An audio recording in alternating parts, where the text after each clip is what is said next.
97% of women over 50 miss the moment a man starts flirting with them.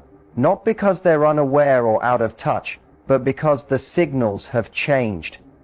He's not going to lean in with a wink and tell you you're beautiful. He's not going to say I like you or ask if you want to grab a drink. Instead, he might say something soft, subtle, maybe even ordinary. But it's more than that. It's a quiet door swinging open. And if you don't walk through it, that door closes gently, just like it opened. That's how these chances slip by. You walk away thinking he seemed nice. He walks away thinking, guess she's not interested. You didn't do anything wrong. You just didn't catch the moment because you didn't realize what he was really saying underneath the question. This message is about the kinds of gentle, non-obvious questions men ask when they're interested but not quite ready to show their full hand. We're going to look at 8 kinds of questions like that. The ones that seem casual on the surface but carry quiet feelings underneath. And how to respond in a way that shows you're open and present without sounding desperate or assuming anything. After 50, most women don't need to try harder. They just need to see things more clearly. And once you start seeing it, you'll begin noticing signals that used to pass you by. You'll hear warmth where you once thought it was just small talk. You'll feel a tug of attraction in moments that used to seem unimportant. The kind of grown-up, mutual attraction that sneaks in softly, where before you assumed it was just politeness. Let's look at the first question. It sounds harmless, simple even, but it's one of the quietest ways a man might test the waters. When a man says, "How old are you really?" he's not fishing for numbers. He knows you're not 30, and he's not asking just to be playful. What he's really trying to feel out is something deeper. He wants to understand how you wear your age. Do you carry it with confidence? Do you shy away from it? Do you still feel alive within it? Or do your years feel like something you're trying to hide behind? He wants to know if you own it. How you respond tells him more than your birth year ever could. If you laugh nervously, dodge the question, or make a tired joke about getting older, he might smile on the outside, but inside something shifts. Because what he's really hoping to find isn't a number. It's a woman who's still present in her own life. The ones who truly shine at this stage of life aren't trying to rewind the clock. They're the ones who can say with a spark in their eye, "Old enough to know exactly what I want, young enough to still want it." Or, "Do you want my age or my energy?" I remember a woman named Renee, 62, elegant, warm, had this quiet magnetic pull. She told me about a man she met at a jazz event in the park. Polite, kind, good smile. After a bit of conversation, he asked her, "How old are you really?" She smiled, half laughed, and said, "Old enough to know not to answer that on a first meeting." He chuckled, but something shifted. She told me later, "I thought I was being witty, but now I think I missed something." And she had. She missed the moment. That's the deeper truth. These questions, these soft little tests, aren't just words. They're invitations. And when you meet them with discomfort or avoidance, even if he doesn't say anything, he feels it. Here's what's really happening. As we get older, we don't just carry our years, we carry our fears. The fear of no longer being seen, the fear of not being desired, the fear of not being chosen anymore. Men pick up on that energy, and when they ask questions like this, they're checking, are you still lit up inside? Do you still feel worthy of being seen, being wanted, being loved? So the next time someone asks, "How old are you really?" don't shrink away from it. Don't turn it into a joke. Let it be a moment. Because if he's asking, there's already interest. There's already a spark. And your answer either fans it or lets it fade. Here's another question that throws a lot of women off. Why aren't you married? Now, at first, it might sound like he's prying, but listen to his tone. If it's gentle, thoughtful, more curiosity than criticism, he's not interrogating your past. He's quietly wondering if he might have a place in your future. He's not asking for your whole life story. He just wants to feel out whether you're still open. This is where a lot of women go off track. Some dive into full explanations, past heartbreaks, old mistakes, what didn't work. Others get defensive and say things like, marriage? I've done enough of that. What they don't realize is that both reactions say the same thing. I'm not ready. I'm not open. I'm still carrying the past like a weight. What he's listening for isn't your history, it's your peace. Can you speak calmly about your life as someone who's made room for something new? That's all he wants to feel. Try something light, like, life just unfolded differently, but I'm open now. Or even, maybe I was just waiting for the right person. Who knows? Could be you. I knew a woman named Diane, mid-60s, soft-spoken but strong. She met a man in a cooking class. After a few sessions, plenty of shared laughter, he asked her gently, "So how come someone like you isn't married?" She froze, laughed nervously, changed the subject. He never came back to the class. She told me later, I didn't realize he was asking because he was thinking about us. That's the thing. These moments are quiet. They don't shout. They slip in during everyday conversations, and when a man asks something like that, he's already feeling something. He's just testing the waters, hoping you'll let him in a little before he risks more. If your answer carries warmth, a little vulnerability, he feels it. It tells him, yes, she's not just single, she's open. That's the difference. So the next time someone asks why you're not married, don't get defensive. Don't tell the whole story.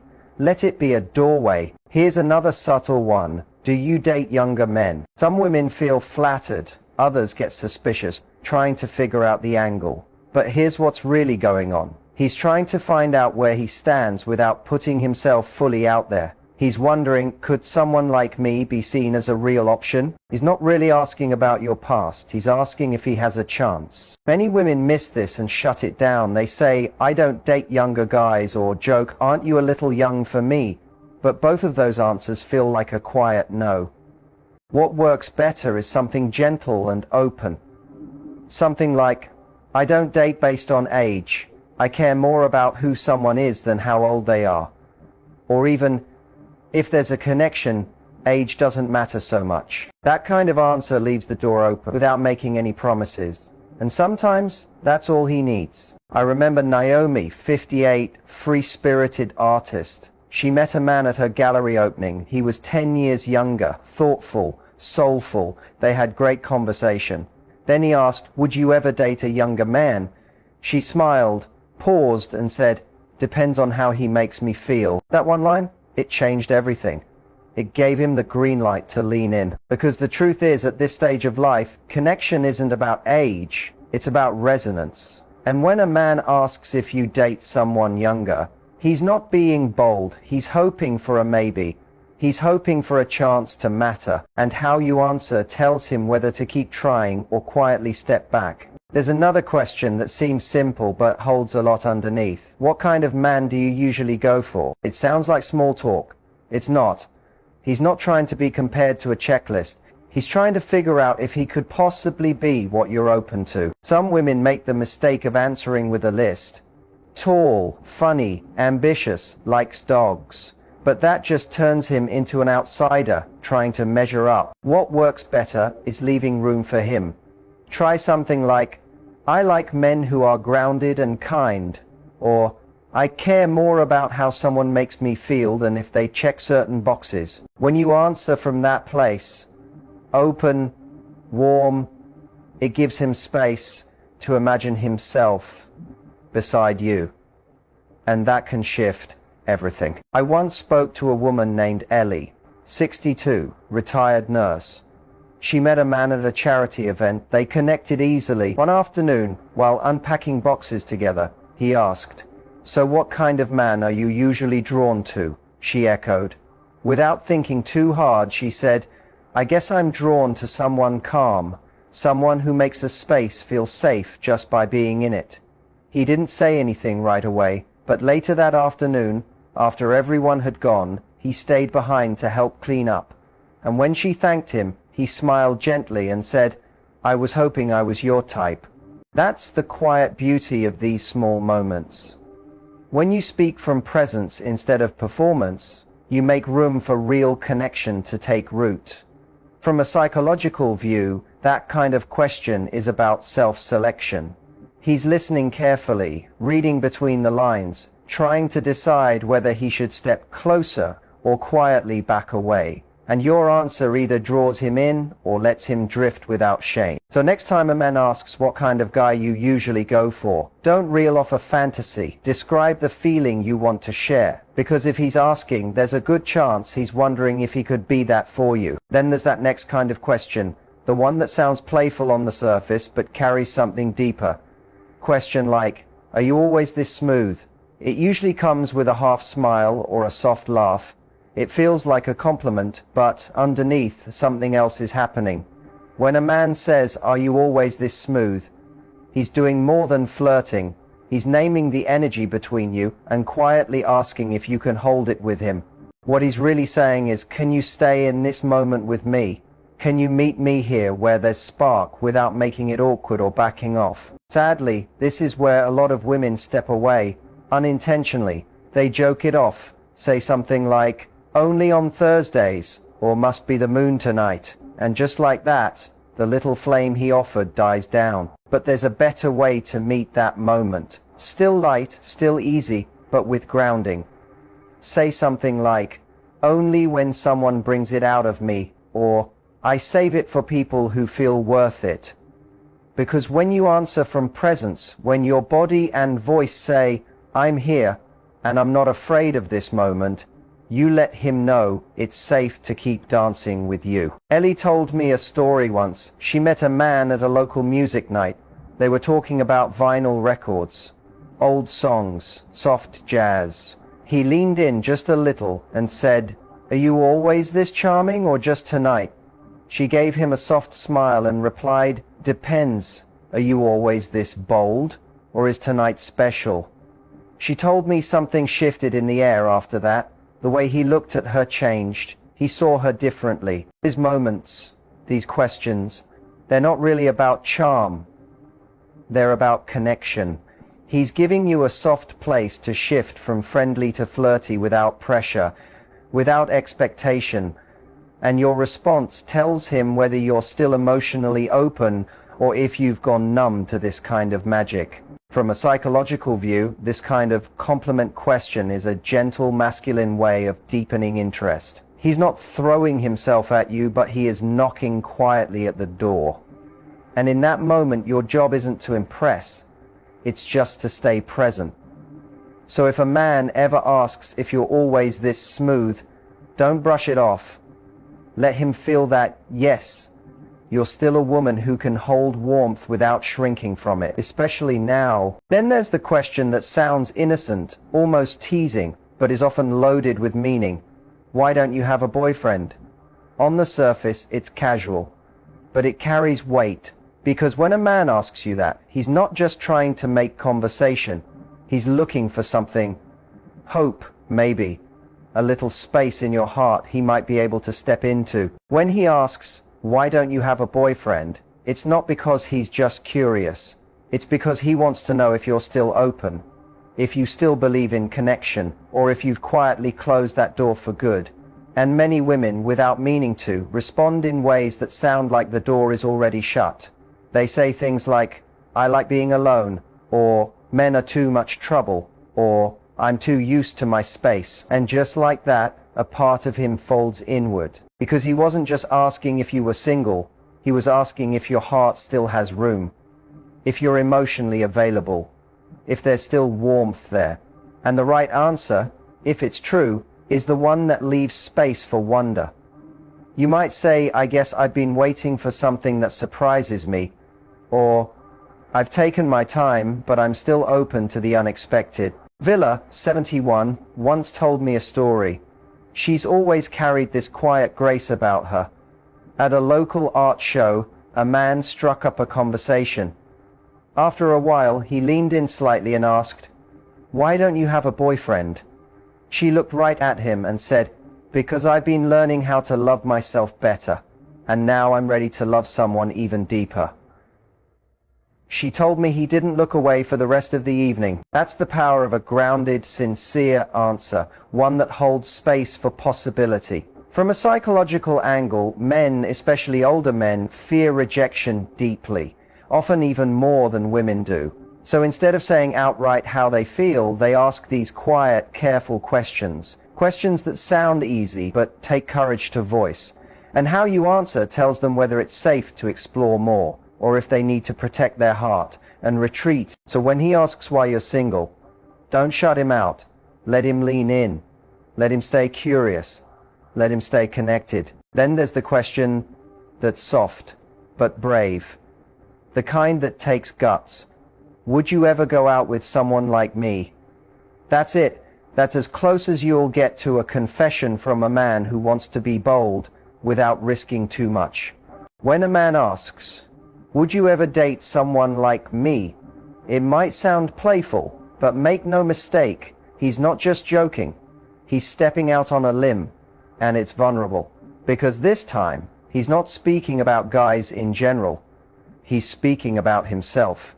Directly. And this moment, it's not a test, it's a truth. And the way you respond will shape how he carries that moment with him. Many women freeze here. They hesitate. They say, maybe, I don't know. Or they quickly change the subject. And just like that, he pulls away. Not because he wasn't real, but because now he feels alone in it. The right answer doesn't have to be poetic. It just has to be sincere, something that shows you saw him, really saw him. You could say, I think I'd be lucky if I could. Then pause, let it land.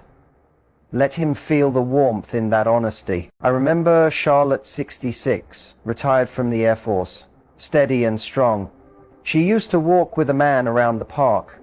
One evening, under a soft blue sky, he asked her gently, would you ever date someone like me?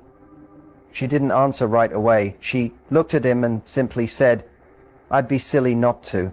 He didn't reply. He just took her hand, and they kept walking. That's what these moments ask for. Not charm, not cleverness, just truth. Real, soft truth. Psychologically, this is the final opening. Not to manipulate, but to connect. He's not just trying to flirt. He's trying to find out if he still matters. If he still stirs something real in a woman like you. You don't have to promise anything. You just have to be present.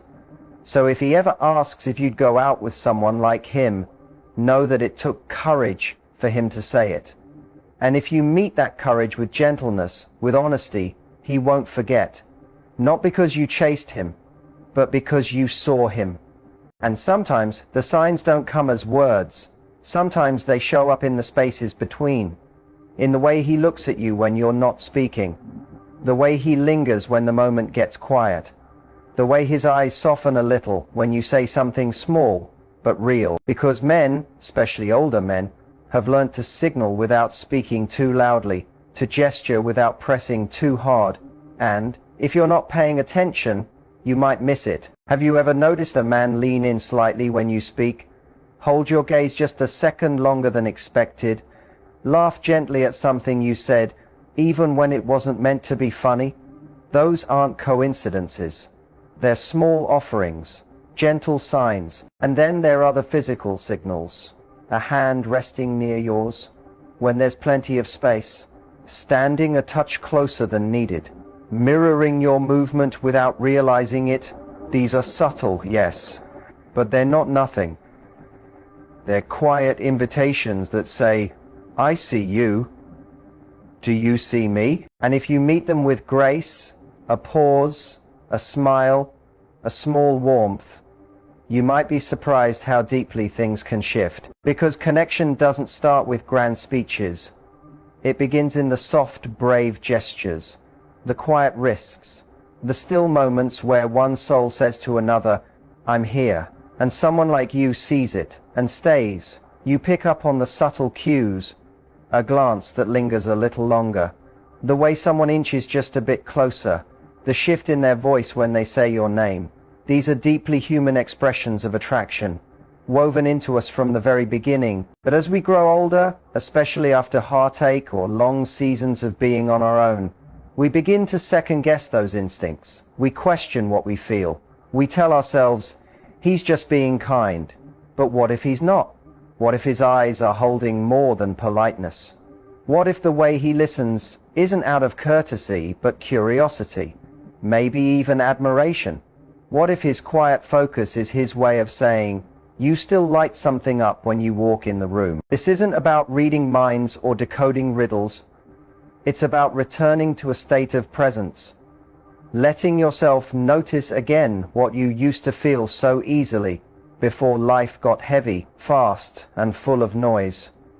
Attraction at this stage of life rarely announces itself loudly. It moves gently. It whispers. So here's your quiet invitation. The next time you're talking to a man, don't pressure yourself to say the right thing. Instead, look at him.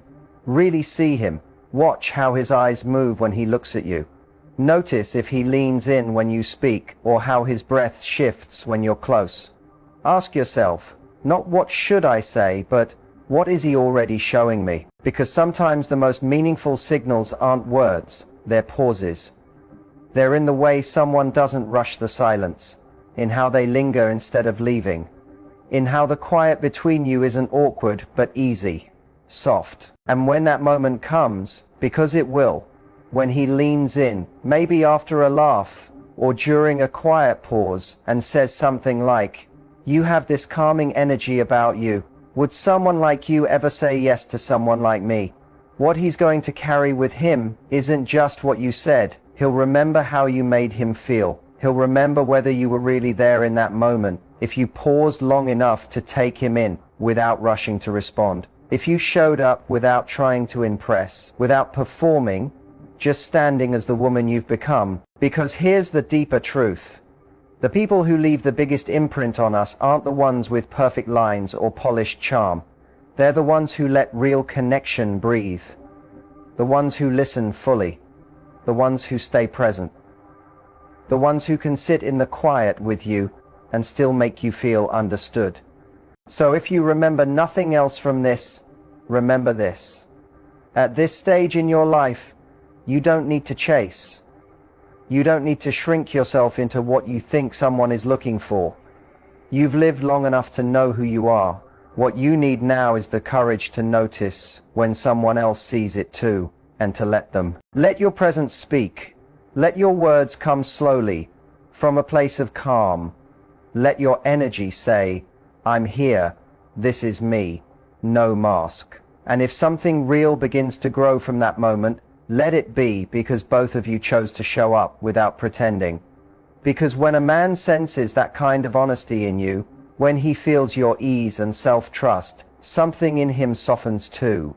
He drops the act, he stops reaching for lines, and suddenly the space between you becomes something more than conversation. It becomes a shared ground. So take a breath and think back. Think about the last few times you spoke with a man. Moments you may have brushed off, little exchanges that, in hindsight, maybe carried more weight than you realized. Were there signs you overlooked? Curious questions you dismissed too quickly? That's okay, it happens. But now that you're beginning to see with new eyes, the next time will feel different, and there will be a next time. When it comes again, try not to overthink it. Don't talk yourself out of what you're feeling. Don't get swept up in trying to control the outcome. Just stay grounded. Stay with him. You don't need to become someone else.